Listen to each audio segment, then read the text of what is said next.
guys, welcome to my channel. My name is ReadingBear and I hope you are ready for some more stories. And today, we'll take a look at some new IDontWorkHereLady content. If you enjoyed my content, please don't forget to subscribe to my channel and post some bear emojis in the comment. And now, let's dive right into the stories. The first story is titled, No, I Don't Work Here. You okay?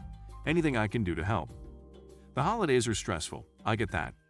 Even without the supply chain issues that have been happening all over the world, getting that perfect gift for your loved ones can be difficult. We've all heard the songs about trying to fight the crowds, about obnoxious relatives, the frenzy of getting that latest hot toy so one can look on proudly Christmas morning as your kids tear through the wrapping paper like a pack of consumer-driven Mongols. Sometimes, though, a little patience and a kind word can soothe the insanity. Which is how I found myself yesterday. Had the day off from my retail job, have already done my shopping and wrapping, and decided to treat myself to a movie. Our local theater closed during the pandemic, so the only option is about 20 minutes away in one of those per-planned shopping villages. Along with the movie theater, there's restaurants, retail establishments, and a good-sized bookstore. I had some time to kill before my show, Spider-Man: No Way Home, for those wondering. So I'm at this bookstore, dodging the mad rush of people trying to get those last-minute purchases. I'm in the history section, seeing if there's any good WW2 books I don't have, and I notice that one of the tables is just a mess. No issues, I start straightening it up, sorting the books and helping my fellow retail employees. Now, I'm wearing a wool coat and a flat cap and a mask. Nothing that makes me look like I work there. But since I've made the mistake of cleaning something, I'm now a target. Hey, I turn to have a smartphone shoved into my face and my eyes cross. Help me find this. Whoa. I take a step back, and there's a very anxious lady, gesticulating with the phone wildly. I need this. Now. Slow down. What's wrong? I said, help me find this. Now. She's stressed out. Might look like a typical Karen, but I don't know her story. I don't work here. And before you say a word, I was straightening that table up because I felt like it. Now, let's try this again. What are you looking for? What do you mean? You and I cut her off. I mean exactly what I just said. I do not work here. But what are you looking for? She deflates and is on the verge of tears. I need this for my kids. She holds up her phone. On the screen is betrayal at House on the Hill. Good game.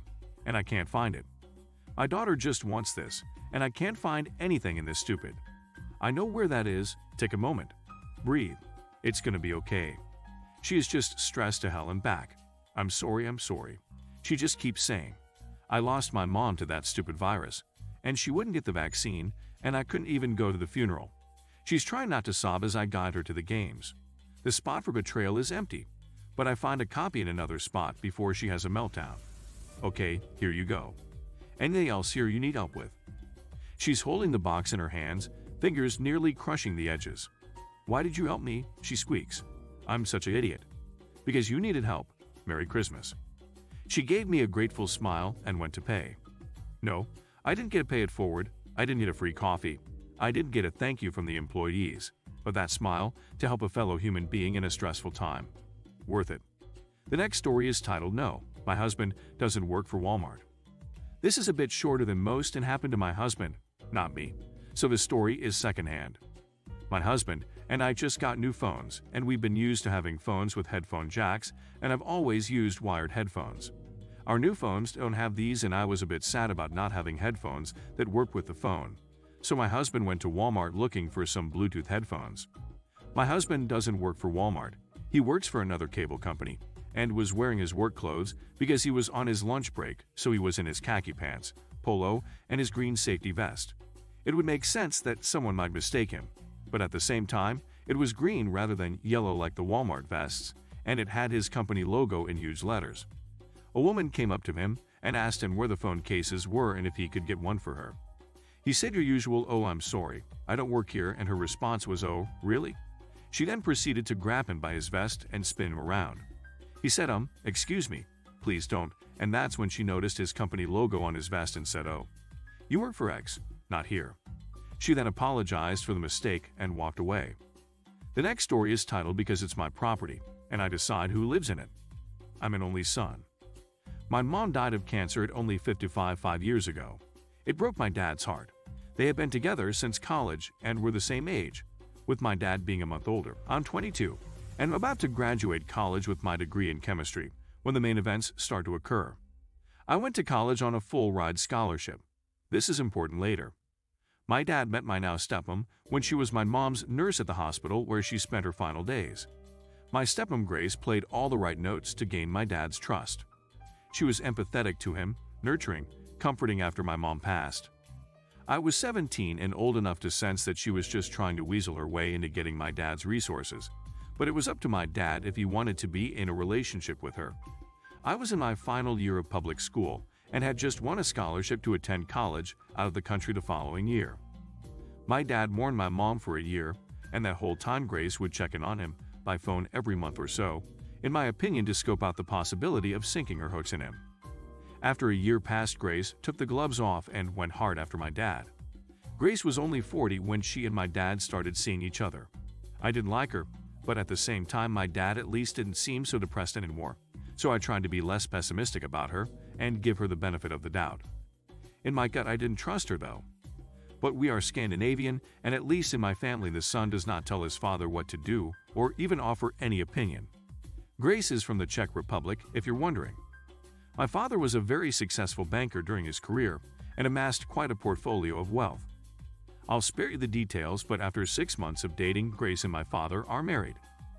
My dad never really got over my mom though, and he was getting weaker and weaker, even though he was only 57. Since his health was fading, he called me to him and asked me point blank, "Boy, what do you need to set you up in this life?" I told him I don't need anything, I'm a man and can take care of myself. But what are you even talking about, Dad? You're going to be around for decades yet. I did remind him that he had living sisters with children, my aunts and cousins. I also reminded him that I had a full scholarship to college, so don't worry about giving me any cash. He was dead only a year later at 59. I'd of course have seen lots of Hollywood movies, so I consider the conspiracy theory that maybe my dad's nurse wife poisoned him and made him sign over all his money to her. But I really honestly do not think that's what happened. Other relatives didn't like Grace either, but they knew my dad was totally in love with my mom and that her death utterly broke him. Well, long story short, my dad bequeathed his 5-bedroom house to me even though I wasn't expecting it and didn't ask for it. He gave a small endowment to each of his sisters and their children. He left about 80% of all his existing money to Grace, which amounted to several hundreds of thousands of dollars. My dad ignored me because he's generous to a fault and still gave me several tens of thousands of dollars, which were of course very useful to me. Grace tried to put on a friendly front, but I could tell she was angry as hell that she didn't get my dad's house too. That belonged to me, and I had the legal papers to prove it. She was especially mad because we live in an extremely upscale and trendy location, and houses are hard to come by and easily sold for massive profit. During the first few months after my dad's death, I had the nauseating, creepy experience of knowing that Grace was trying to feel me out to see if I might be into a little relationship with her. Gross. She still stayed at the house though because over the last 3 years she had gotten used to living there and acting like she owned it. And even though I officially owned it, I was always away at college and only visited my dad's old house once every couple of months, and even then it wasn't to see Grace, but to see my cousins who lived just a few miles away. I downplayed the fact that it was really my house, and over the months I think Grace gradually forgot that she really had no legal right to the house. She probably believed that sooner or later, because I never asked her for any of the hundreds of thousands of my dad's dollars that she now had, that I was somehow independently wealthy and would just give up my house to her. I knew I'd eventually hydrogen bomb this idiot when she started dating some new guy only 5 months after my dad was in the ground, and one time when I came home from college after graduating, she and her new boyfriend, some sleazy-looking D-bag named Ivan who was only a few years older than me, were acting like I was a guest in my own house and that they owned it. I played along. Grace told me she gave away my PlayStation 4 to Ivan's cousin because I'm too old to play with video games. I don't even know this mother ducker, and you give him my PS4 to give away to some other crap who I also don't know. I quickly changed all my network passwords that same day. I smiled, but I knew what I had to do eventually. She also said that she and Ivan were getting married because I just can't mourn your father forever. I have to move on with life. I tell her that I graduated college and already secured employment with a local firm and will soon find a new place to live. She looks thrilled. especially the part where it looks like I'll soon have a new place to live. Then in a patronizing way she tells me, "You always have a place in our house though. You are welcome to stay whenever you please." Thanks, Grace, really generous of you. What I really say is that I will probably have a new place in 3 months. She says that is wonderful because she intends to go to her homeland to have a wedding with Ivan and afterward have her honeymoon. She assures me it's a local affair, otherwise I'd invite you, honey.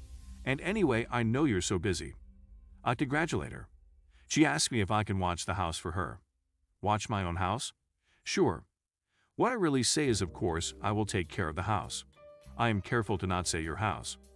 She and her D-bag fiancé, who I am 100% sure is only there for Grace's money, go on their trip, and I immediately put out advertisements in rental websites offering to lease my house.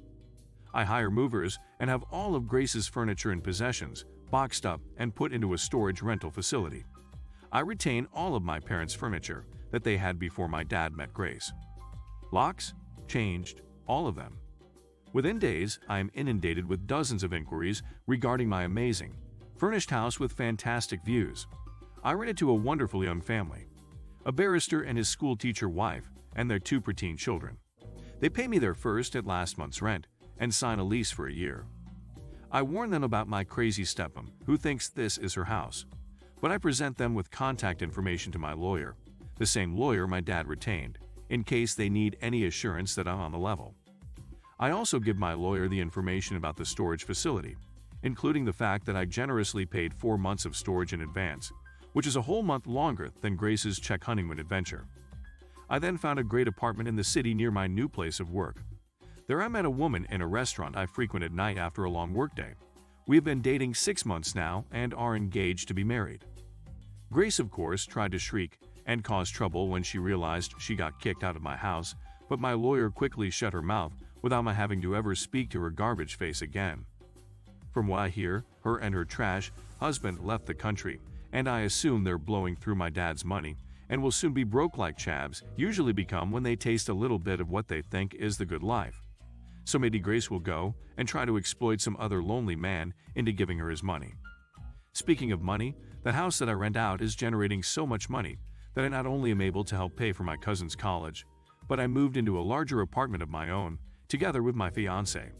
I love my job, but really, I could survive solely on renting my dad's old house. And to think, if Grace had only been cooler and nicer, I might have let her stay at the house, just to be a good sport. And definitely if she stayed the hell out of my room. But no, she had to act all proprietary, so I had to make her homeless as a wedding gift. The next story is titled "I Just Want My Coffee." Obligatory.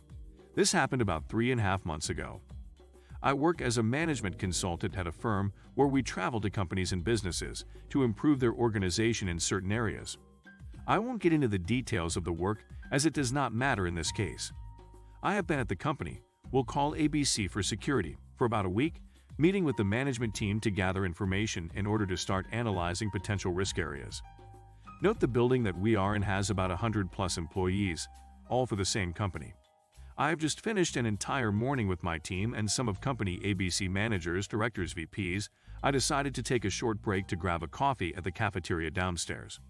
On my way to the elevator, a lady in her mid-40s, we'll call her CL, short for corporate lady, and M for me, called towards my direction, and it went like this. CL, hey you, come here. I completely ignored her as I didn't think she was trying to get my attention, so I kept on walking towards the elevator. Now in my peripheral vision, I see the CL speed walking towards me and immediately got into my personal space in seconds.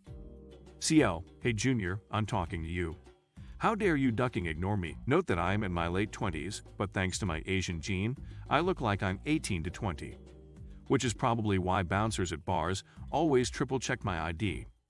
My visitor pass is also clipped to my belt.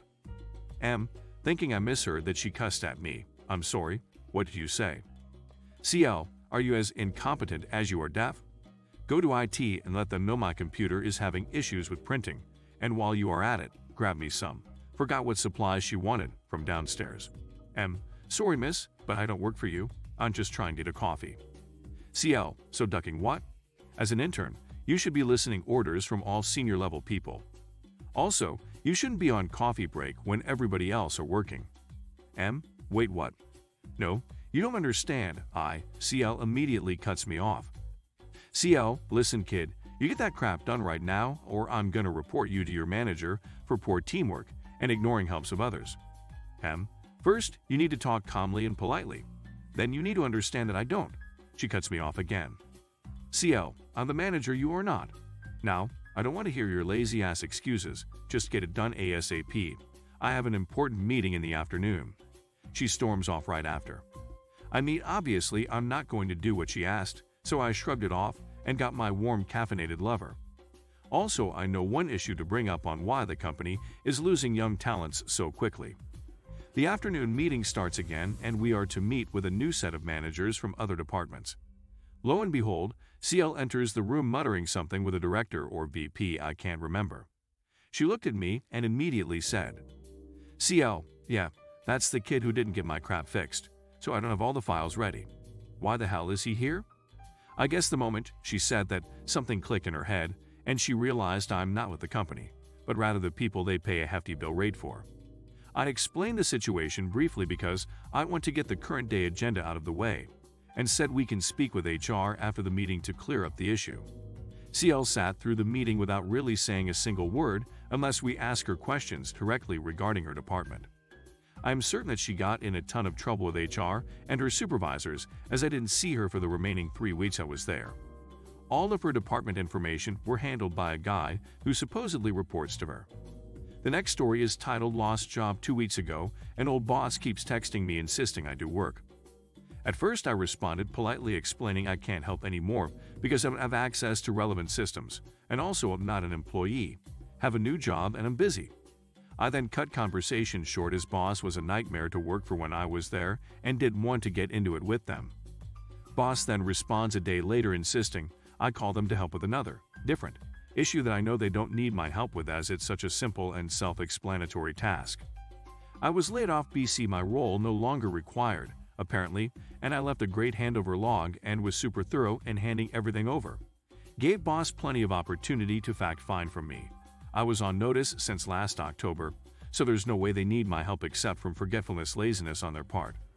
Not only that I got utterly shafted with severance pay and despite being in a great position to help me, this boss wouldn't lift a finger to make my situation better.